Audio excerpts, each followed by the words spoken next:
And here we go. We are now coming to you live, Facebook and YouTube. And we are hopefully going to be celebrating Barney the dinosaur and his tremendous love that he's taught our children. I remember watching that show with my sister, my little sister, with my kids. Now Barney the dinosaur has a new job. He's got a new gig. We're going to talk about that. A little scary. Little scary. Little odd. Little unusual. But you know, this is hey, everybody's got to make a living. You know? This is a wild new world. And Barney is now a paid escort. Or I mean, he likes to go by what is it? Tantric? Yeah, sex therapist, baby. Tantric Solving sex problems. therapist. I love you. Yeah, I mean, love there me. You can always count on having a fun day when you spend it with the people you love. Yep.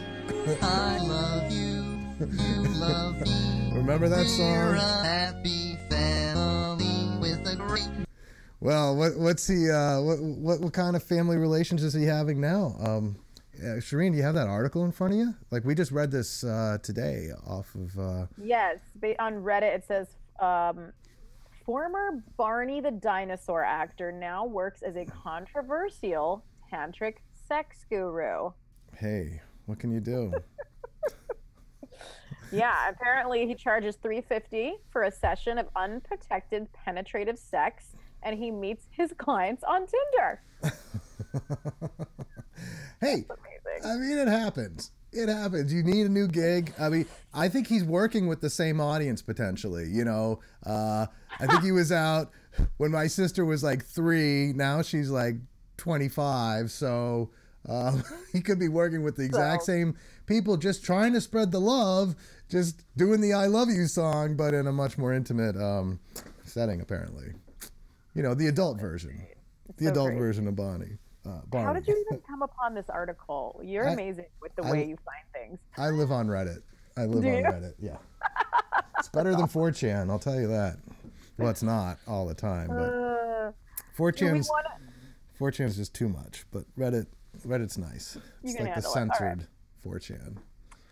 Should we read the note from Jeffy who donated last time? Yes, do it. All right. So, actually preambling that. So, a few streams ago, we have this system set up, and there should be a link in the description near our video where Twitch has these cool gizmos and ways that you can interact with the live stream. One of which is you go to this link, and it's there's a link in our description that says, like, if you want to interrupt our live stream and have your message read, this robot will read your message, interrupting our live stream. Somebody did that a couple streams ago, but for whatever reason, the audio blinked out. So just to honor their contribution, Shireen's going to read that for us. I will be today's robot. You're welcome. Mm-hmm. Thank you for the words of wisdom. I rarely hear anything like this nowadays, and I really enjoy every minute of this live. I'm glad there are more wayseers like me. We shouldn't fight hate with hate. Spread the love, baby. That was Jeffy. Thank you, Jeffy. Thank you, Jeffrey. Jeffy. J-U-F-F-Y. Yeah. J-U-F-F-Y. Thank you, Jeffy. Jeffy? Yeah. You can always count on having a fun day when you spend it with the people you love. Yes. Love. Just so concerning. Barney, what has come of you, my friend? And you can always count on having a fun day. You can always count on having a fun day. When you spend it. So hopefully we're all spending it with the people we love right now. You love me. Can you imagine making love to this big purple dinosaur as he sings this to you? Because that could be yours. Find him on Tinder. He's there for you on Tinder. Scary. Yay. Just weird time. Find your big purple dinosaur love passion on Tinder. He's there for you for the low price of $350 an hour. I know, so affordable, that guy. Let's do this. I mean, seriously, he's a major celebrity. He's not only a major celebrity, but if you watched him as a child, he's probably got some sort of archetypal hook into your deep psyche. So you can not only be making love to a purple dinosaur, but that purple dinosaur is reaching into the recesses of like your soul's first encounter with the concept of love and community.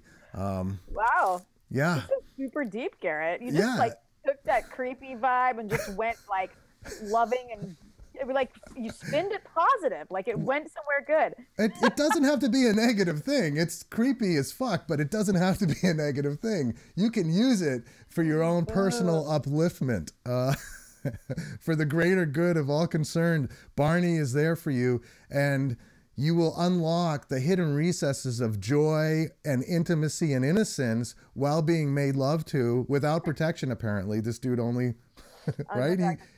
He insists on bareback. That way you can have Barney love children.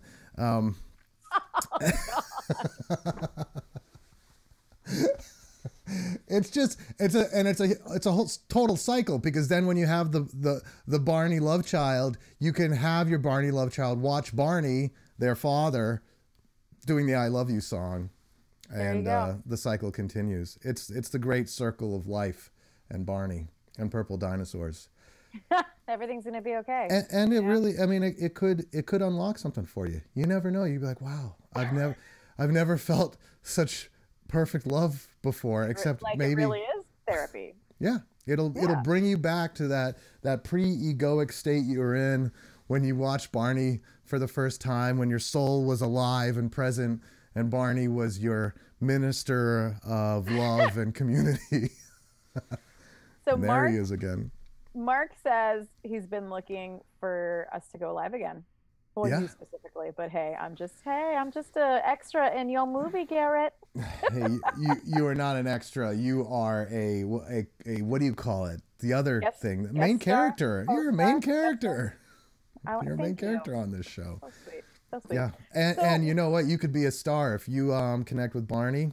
You could be the main star here. I think more people would watch. Will come true. More people would watch that than me anytime. They'd be like, "Oh my God, Shireen's going to town with Barney." No, please don't. I don't need that thought anywhere even near me. Like, well, you know, it's a wild world we live in now.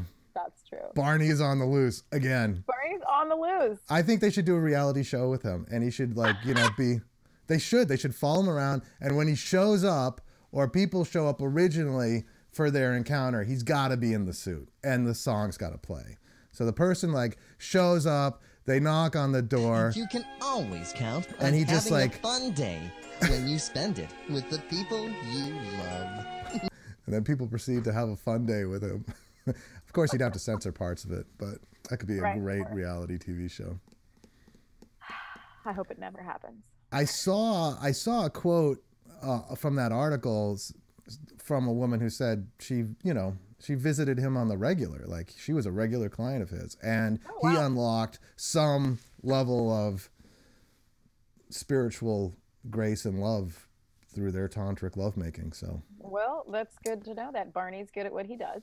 I think he's a quality lover. So James says, I love the conversation. You two are funny. Thanks for letting us laugh along with you. Honey, anytime. So what else we got? Well, I wanted to talk a little bit about attention, but man, I'm having so much fun with this. But I think this the kind of plays into it. Like, fuck it, I have no idea. Where are we, Shireen? You can't beat the purple dinosaur. Like, no, you can't. I mean, it's over. We should just get off. Like, bye. Drop the mic. You can always count on having a fun day. You can always count spend it with the people you love. That dinosaur brought so many kids. Like this feel, and remember that those kids were so fake. Like, you remember them like, won't you say you love me too?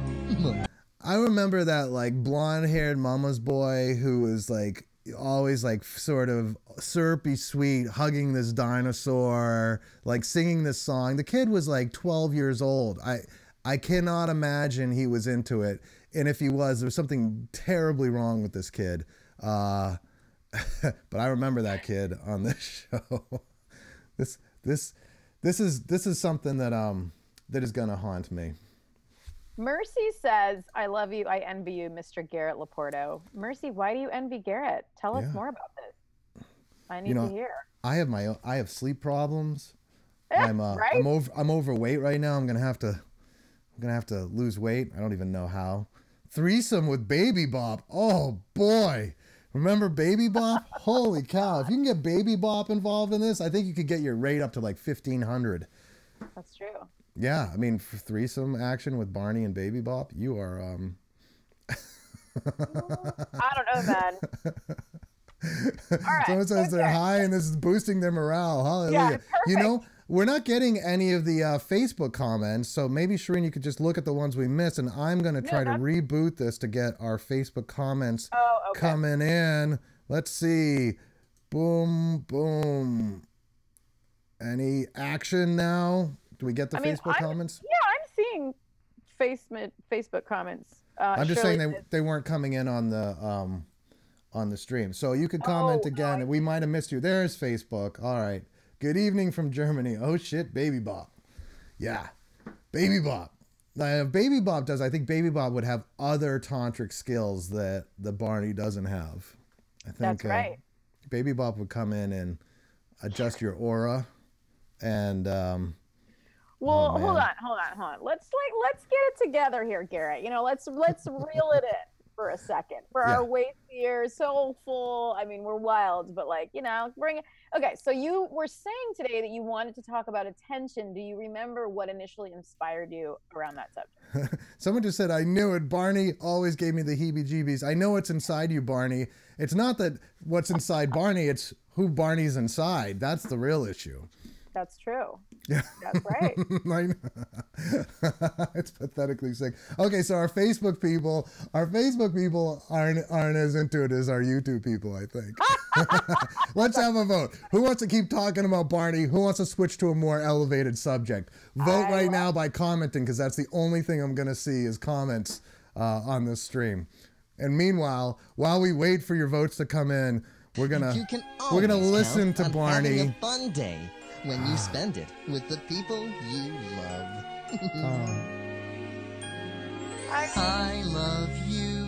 I mean, if someone made a fake porno with this song and the Barney costume and the Baby Bop costume and the creepy kids, you say you love me too.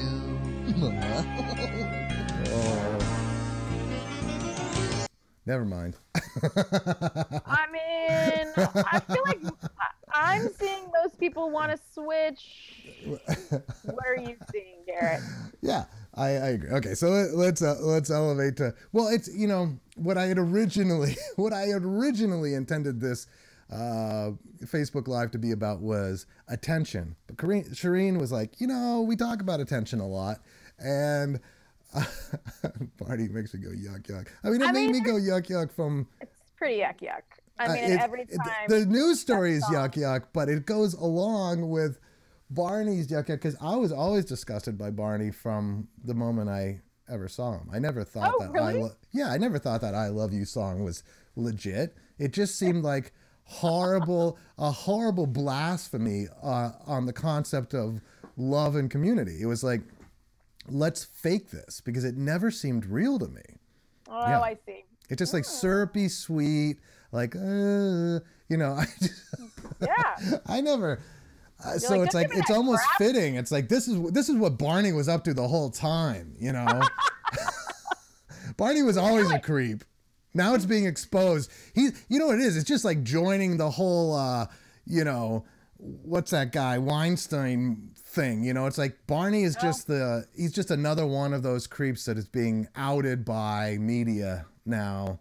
And, you know, all the creepy is coming out, and, you know, that's good, because then you get to see what the legit love is. Well, exactly. Yeah. which I think could go into, okay, the original stuff I want to talk about was attention.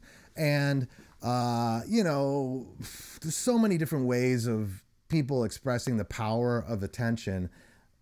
I'll get back to other stuff in a moment, but let's go to kind of the bigger Barney bullshit attention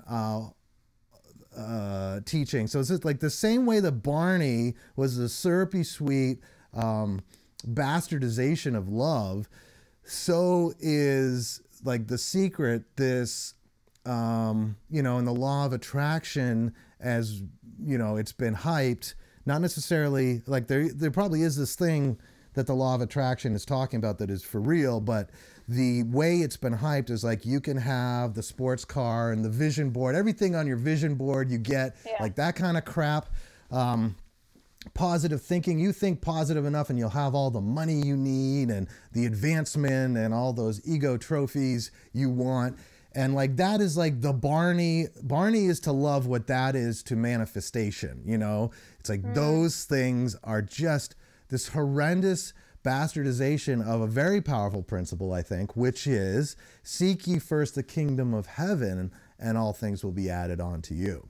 So it's like this power to manifest beauty and heaven in your life is available to you. I think it's really there. And when you like, you take that and you use it to focus on things that you think you want, that your ego tells you want, more money, you know, a different kind of relationship, a certain kind of car, a certain kind of career, all that crap.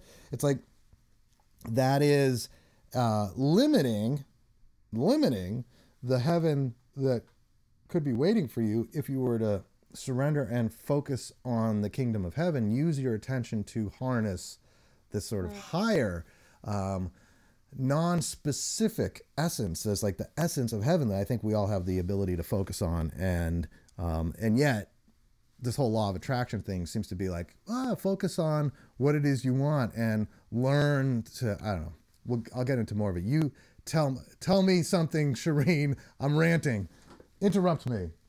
Well, you know, I just find that interesting because I have mixed feelings about it. Like, I definitely think The Secret is out of control with, you know, just this idea of like visualizing and vibes, but like it almost like lacks the element of execution and taking action and, you know, hustle and whatever. Mm-hmm. But then at the same time, there's also, you know, some research that backs up that, you know, Olympic athletes use visualization to visualize themselves winning a race or breaking their personal, you know, best or whatever, and it actually works. So there's I'm a little like, what do we do with that? Like, how do we manifest heaven in a way that works, I guess? Well, so visualization, I agree. I think visualization does work. And if you want to be able to sink that free throw again and again, they've done studies where scientific studies, you can have people practice doing free throws and people visualizing doing free throws. And literally the people who visualized it did better than the ones who practiced it, which is weird. But I think the reason that works is because the ones visualizing it were visualizing it going in every single time, whereas the ones practicing it were watching their balls bounce off the rim, bounce off the backboard. They were watching all those misses, sort of cluttering their, I don't know, whatever that is in your mind that, like, you know, expectation. But that's also a weird thing because now they're not using their physical body. They're not using physics as a feedback mechanism. They're imagining it. And yet that seems to be more powerful. So that's some really wild stuff. And I agree that there's power in that.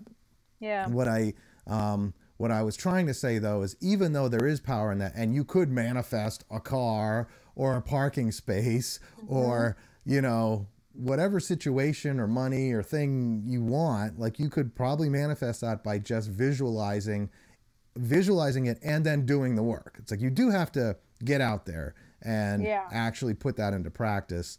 And I think that, you know, another sort of biblical and religious and spiritual principle that plays into it's like seek ye first the kingdom of heaven, but also the concept of sacrifice is big in spiritual especially religions, and sacrifice is I think what you have to, the price you have to pay to the gods for that vision to happen. And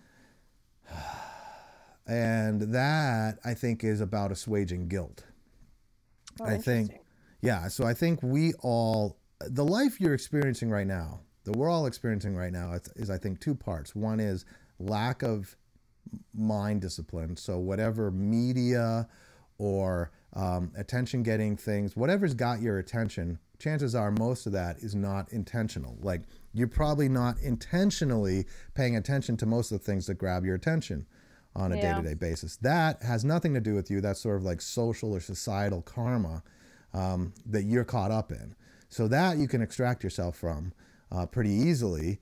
The other thing, though, is, like, you have in you some sort of inner script that has to be written, that's playing out. And that inner script is a combination of your soul's desire for enlightenment and redemption, and your soul, your heart and soul's guilt. So it's like everything that, and shame. So shame and guilt and fear, those are these sort of boogeymen or demons inside you. That's a little harsh to say it that way. We don't need to paint it as so terrible, but sin, guilt, fear. What was the other one that I had? Shame. Like, all of those are these things in you. These they're beyond emotions. I think they're almost like a spiritual thing too. But they pull on you down. They pull you into negative places, and the reason they pull you into negative places is because they are basically in the manifestation of the deep subconscious or unconscious conviction inside you that you deserve to be punished. So like, you're ashamed of yourself, you deserve to be shut up and put down. You feel guilty for something, you deserve to be punished for whatever it is you feel guilty for. You're afraid of something, that thing is going to get you. Like, all of these are playing in your psyche, and if you don't root those out or find a way to heal those are going to play out in your life. And I think that's a big reason why law of attraction doesn't work for a lot of people, or works for a moment in time, and then those people kind of become psychotic, and then they have like this psychotic breakdown, and everything comes crashing down because they have this unresolved guilt or shame or fear inside their hearts and souls that needs to be played out, that needs to be addressed, that they're trying to escape. They're running from it. In fact, I heard, I can't remember what I was listening to, but someone was saying that they were at one of these law of attraction conferences, and somebody fell down and really hurt themselves and couldn't get up, and everyone was avoiding them because they didn't want to put that in their pie. They didn't want to, put their focus on something that was negative, so they weren't even willing to help, like, this person who would really hurt themselves, because they thought that somehow that was going to infect their own positive thinking. That's fucking psycho, right? Psycho, yes. Yeah. I love that they then like you just like detach from your humanity, like you stop being an empathetic human being who gives a shit, and you're just like, nope, can't do the vibes, man. Gotta attract more money. Cars. So, oh my God. And it's totally crazy. Somebody said Course in Miracles lesson number 77. Julie, will you paste like the top bit of that lesson? I'd love to see what it is. Paste that into the comment so we can read it here on air.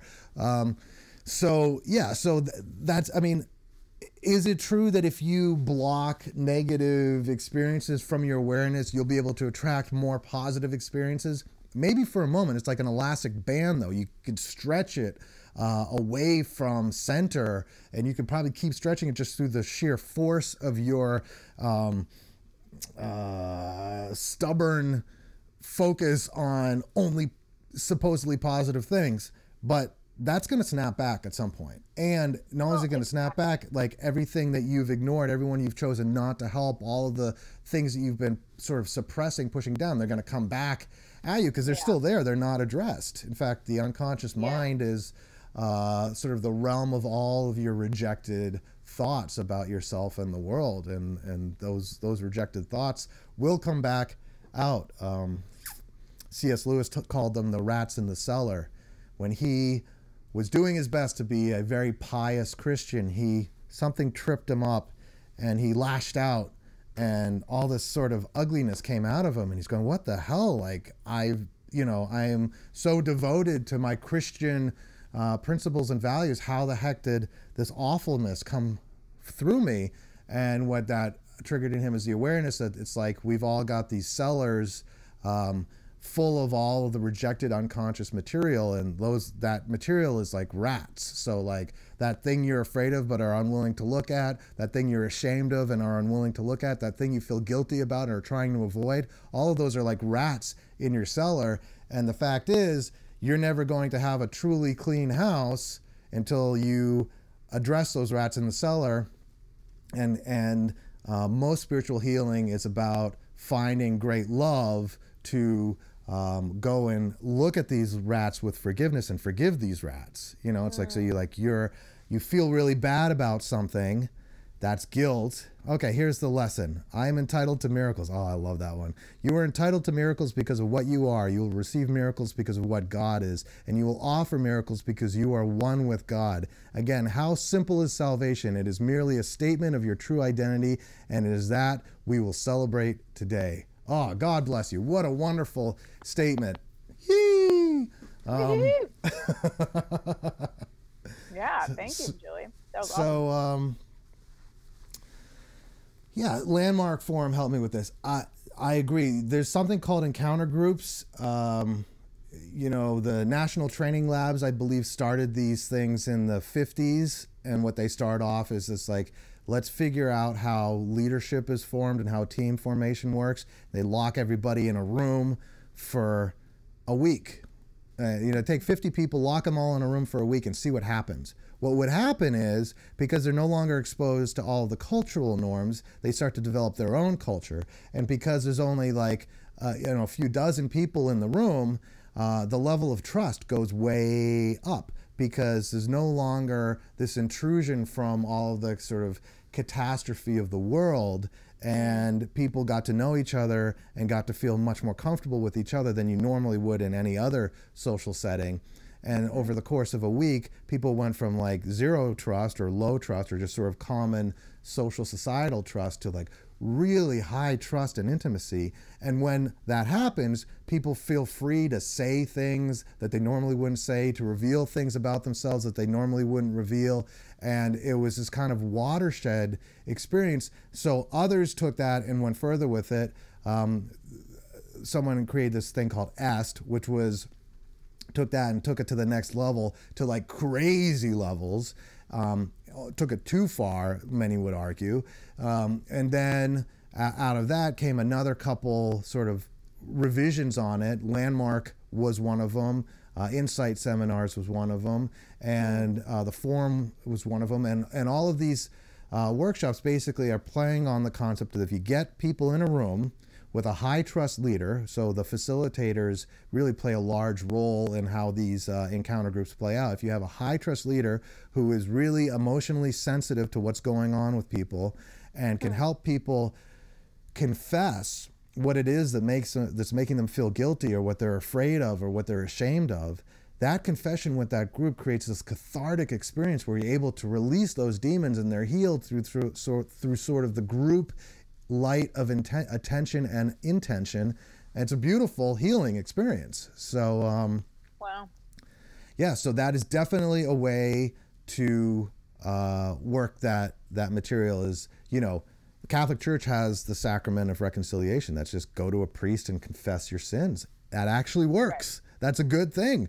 If you're at all Catholic, go do it. I mean, even if you're not Catholic now, but you have like gone through the first communion and first, you know, whatever, reconciliation, all that, like you could just go do it. Like go use that priest to like give it up and like set that intention. I'm giving up this guilt I have to God, and God absolves you of your sins. I mean, that is what the atonement is supposed to be. That is what Christ's atonement is supposed to be, is like this figure who says, you know what, karma's got us all fucked up.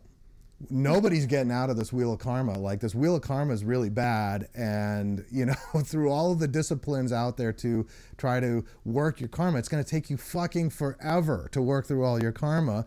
And not only that, but while you're working through one piece of karma, you're creating another piece, and it's just this horrible, endless wheel of karma. What are we going to do about it? Well, you have this Christ figure, and the Christ figure says, I am fully connected to the Father, the original creator, and through that connection, able to absolve all sins, guilt, fears, through this connection. And all you do is you just heap your issues onto this Christ figure, and the picture of it is crucifixion and then going down into hell for 3 days before a resurrection. But like what that all is a symbol of is taking on all the sins, all the fear, all the guilt, all the shame of humanity, and transubstantiating it into the light that is our inheritance. So use it. Damn, dude. You know, use it. You know, if you're having a little trouble with your law of attraction, go confess. Use form if you're, not Catholic, but if you are Catholic or Christian or any, have any access to some sort of guilt removal system. Yeah. That's the thing that's weighing you down. That's the thing that's fucking you up. That is so interesting, because like as a person who is a little rebel girl and typically has issues with authority, I never saw the value in the confessional thing, but now I'm like, man, I was really missing out. Yeah. Yeah, great. It's like good stuff. It works, and you don't need to do it. Like if you don't believe in God, or you're not, Christian, or you're not Catholic, or, like I think every spiritual tradition has some sort of release valve for guilt. And so figure out what that is for your spiritual path. But if you don't have any of that, you can do it with someone who is truly forgiving, who will divine witness for you. So what I mean by divine witness is, we had a viral video right on this Facebook, the Wayseers Facebook page, called How You Change People. So if you scroll down far enough, you'll find this video, How You Change People. It's got a guy like this in the thumbnail. And that video is all about this process of divine witnessing. And what I mean by divine witnessing is that you see the best in others. You see the light in them. You are literally witnessing for the divine light, the divine spark in another human being. Well, if you can find someone to do that with you, meaning they are witnessing the divine spark in you, they are seeing only the goodness in you, and they are just showering you in love. If you can find someone who will do that for you and who is, perfect, you say like strict confidentiality, like they will never share whatever deep, dark secrets you're revealing to them. You don't have to worry about that coming out later. If you have that relationship with someone, then that can be your confessional. They just focus on the truth, the goodness in you, the light in you, while you confess your deep, dark secrets, while you exorcise your demons. And that process becomes this incredibly cathartic, healing process that I think would be, the experience of that would probably be way more profound and way more powerful than the experience of going into a confessional and saying stuff to a priest you don't know. But I think they both have the same redemptive quality. And then if you want to try that with a trained professional, insight seminars, the forum. I've never done the forum. I've never done Landmark, but I assume that they've got these because I've done insight seminars, and those were amazing for this kind of process, because you're very well-trained facilitators who work with you to help you release these things, plus a group that is all sworn to perfect confidentiality, so that when you're sharing these deep, dark things that are weighing your heart down, no one's going to go blabbing that anywhere else, because everyone's kind of in that together and is sworn to that level of confidentiality. Super powerful stuff and highly worthwhile. What do we got here? What is the name of your Facebook page? It's Wayseers, Wayseers, the Wayseers maybe, or Wayseers. That's the one, but it would be shared on my page, Garrett John Laporto, or Wayseers. Both of them should have that video either shared or posted. But yeah, so that work of forgiveness is like the ultimate work of great spiritual pursuit. And what it's like is it's like you've got a beach ball full of air and you're holding it down under the water, and it's your guilt and your fear and your shame that holds that beach ball under the surface of the water. And it takes so much of your psychic effort to keep that ball, and physical effort, you know, in the metaphor, but that physical effort really represents kind of a psychic effort. It takes so much effort to keep that ball held deep under the surface of the water where no one can see it. And so that is taking away all of your power of attention and intention, because all of that psychic force is being used to keep that beach ball deeply under the surface, so even you don't have to look at it. But when you finally let that beach ball up, there's this tremendous release, and you no longer have to use that energy to submerge the ball.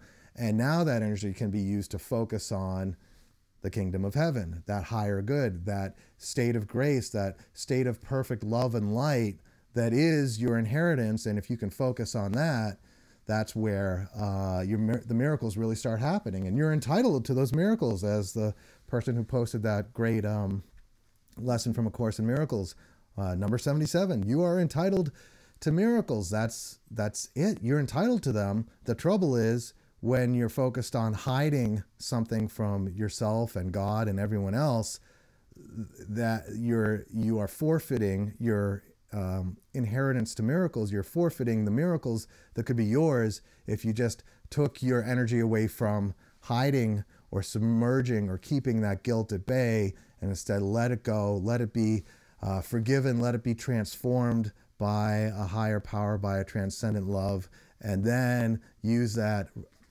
amazing extra energy at your disposal to focus on something truly beautiful. Love that. Drop the mic, Garrett. Drop the mic. From Barney to redemption. Right? I don't know how you do it. You're a very dynamic fellow. Certainly. So we've got a couple comments. You talk of feelings of guilt. Many, most are suffering from victimization. So the complaint also needs to be revealed, don't you think? Okay, so we are, yeah. What Garrett Worry, love your figure. Alfred E. Newman. I don't know why I like that dude so much, except for the fact he does say "what me worry," which I think is a great attitude for going through life with. So, yeah, we're going through this period of revealing victimization with the Harvey Weinstein and all the sort of the sexual exploitation and victimization that's being unearthed right now, with Barney prostituting himself. What has come of this world? And yes, you know, there is the need. That's the shame side of guilt. So like guilt, shame are almost like two sides of the same coin. You know, if you're hiding something because you're ashamed of what happened to you, you know, that's another piece of it. And I think there's been this outpouring of no longer being ashamed of saying something was done to you that maybe even your own shame allowed to happen a little bit. So, you know, some of the Harvey Weinstein stuff are aspiring actresses who would never have allowed themselves to be treated that way had it not been that they were aspiring to have a career in the very industry that this guy had so much of a stranglehold over. So they needed to keep their mouths shut if they wanted to keep pursuing their dreams, so that there was this corruption of their own ability to rise up and to say, fuck that, no way, because it was threatening their very dreams to participate in the, you know, in Hollywood. So I think, yeah, there's the shame side of it. There's the guilt side of it. There's the hatred side of it. Like guilt is just self-hatred. So what is basically the same thing? It's hatred of others. So if there is someone who victimized you and you hate them for it, well, first, like, get over the shame piece so that you can acknowledge you hate them, right? So it's like, okay, let the beach ball come up enough for you to realize, oh, dude, I hate that dude because of what they did to me. But then the next piece is like, if you're holding hatred in your heart, that is just as damaging to your psyche as if you're holding guilt in your heart. They're the same thing. One is just self-hatred and one is a hatred of someone else in the world. Either of those is, I think there's this old Buddhist saying, it's like being angry with someone is like drinking poison and expecting it to hurt them. So like hating someone is like drinking poison and expecting it to hurt that other. Being honest about what happened to you, that might set things straight and unleash a world of karma on that other. But doing that with any kind of hatred or vexation, even anger in your heart, like it's good to express those, but then you got to let that go. You got to get through that, express it, and then somehow find a way for that catharsis to be healed, so you don't keep yourself in this cycle of anger, resentment, and hatred. I'll let you pick up the mic on this one, Shireen. What's your feelings on this? Well, Kathleen says we often forget to have compassion for ourselves, and I just think that's so true. So true and so important. Like there's so many times we not only are hard on other people, but we're super hard on ourselves, whether it's guilt or hatred, self-hatred, hatred of the other, all that energy. But I feel like if you just take a moment to drop into compassion, it quickly sort of alchemizes all that energy, and you really see like everyone's doing their best. There's some shitheads in the world. Okay, I can't deny that. But for the most part, I mean, when you really get into like the deep dark of it, even the shitheads think they're doing the right thing for their own reasons. So it's unfortunate, it's fucked up, but I think ultimately everyone is doing the best that they can. Yeah, and then someone just brought up like, what happens if something terrible happened to you as a child? Yeah. And they were saying, well, maybe there was, this agreement, the soul agreement in place for this to happen. And that, this happening creates a story that kind of runs your life. And let's focus on the story piece first, because the soul agreement in terms of that was meant to happen, I shouldn't comment on, because I'm not really privy to what these soul agreements are. And I think maybe sometimes there might have been and sometimes there might not have been. But more like what happens when you do go through a traumatic event and then you create a story around it. Freud called this a repetition disorder. And what the repetition disorder is basically that something really tough happened for you. You didn't find a way to heal it. So that got submerged into your subconscious and unconscious. And now you keep repeating situations that are very similar in terms of the kind of pain that they evoke in you over and over again. And you're like, why do these things keep happening to me? And what Freud says is because there's this part of your psyche that wants to heal this.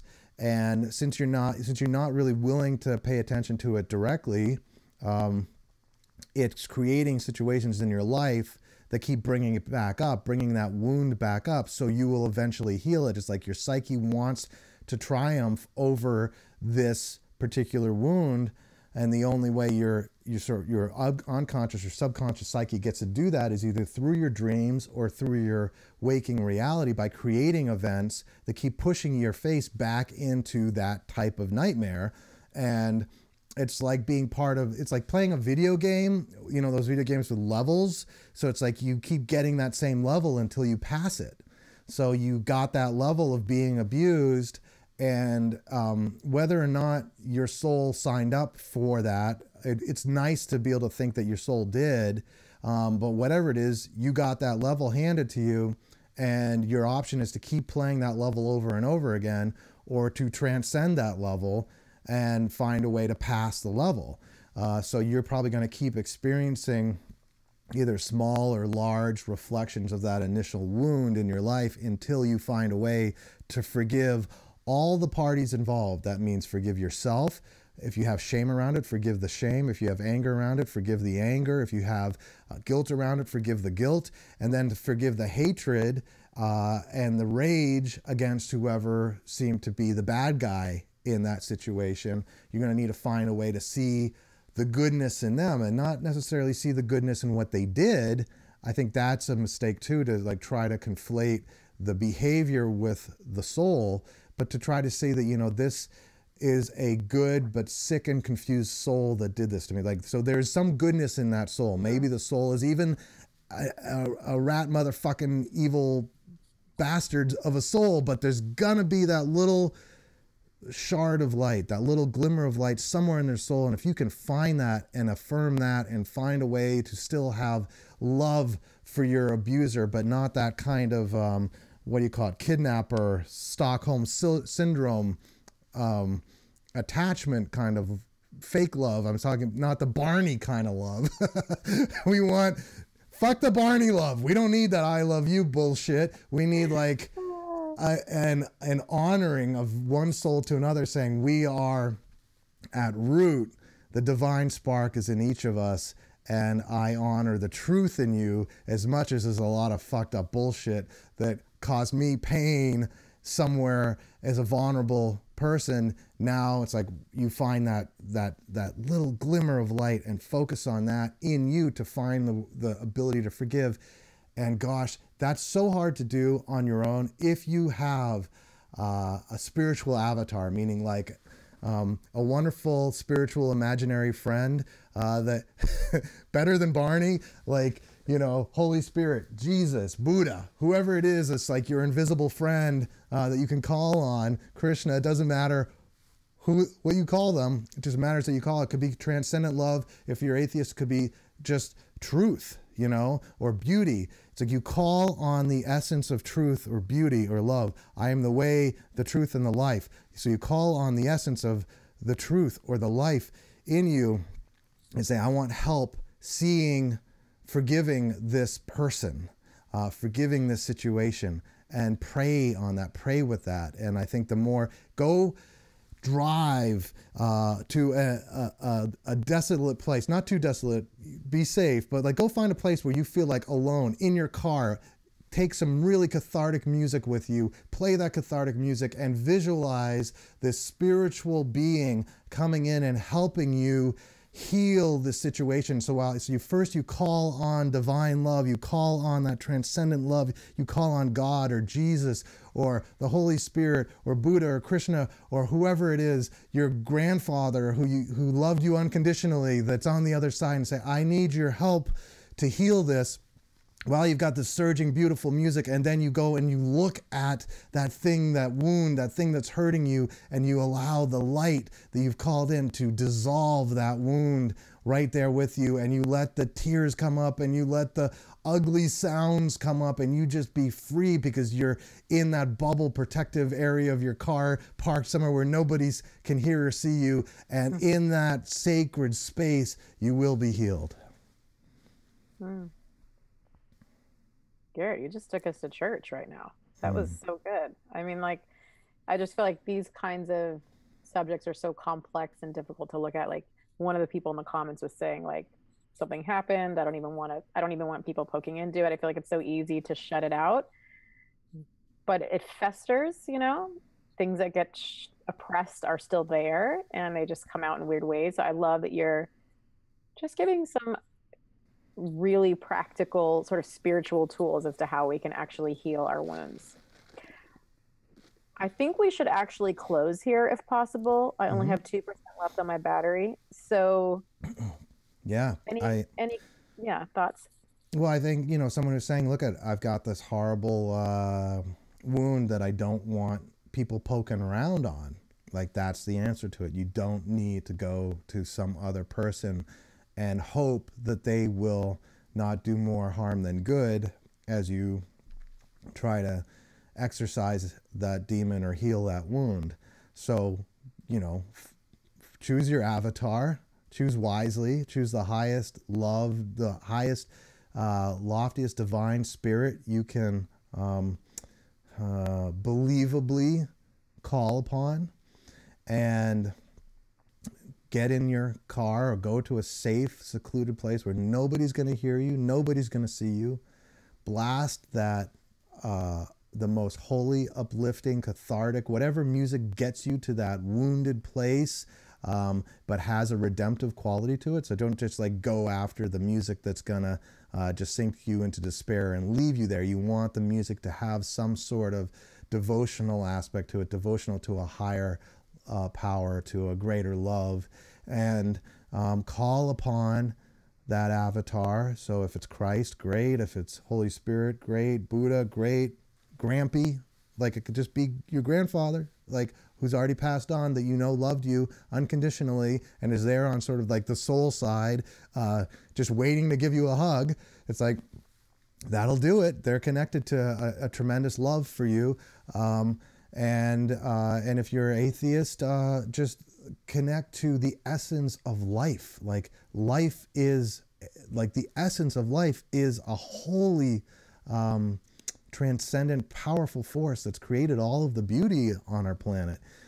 So even just like life force or love, or truth, whatever that is, whatever the highest, most personal expression of holy you can find in your consciousness and connect with, invite that being into the space with you, and then that being will bring the light.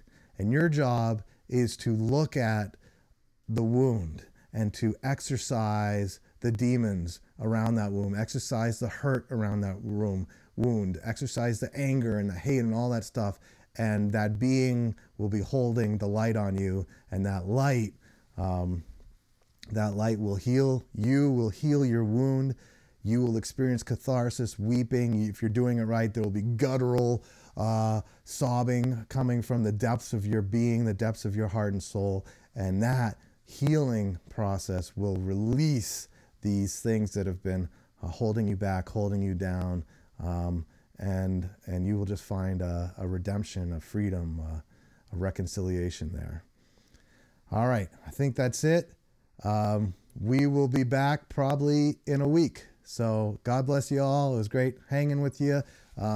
We will end on the Barney song just for fun. And you can always count on having a fun day when you enjoy spend the it fake with the love. people you I mean, love. even the fake love can be a good thing, right? I love you. Yeah. You love me. I mean, it feels a little more real We're now. a You know why? Because like I've got so much love coming from my heart family right with now. a great big hug and a kiss from me to you. Won't you say you love me too? All right, folks.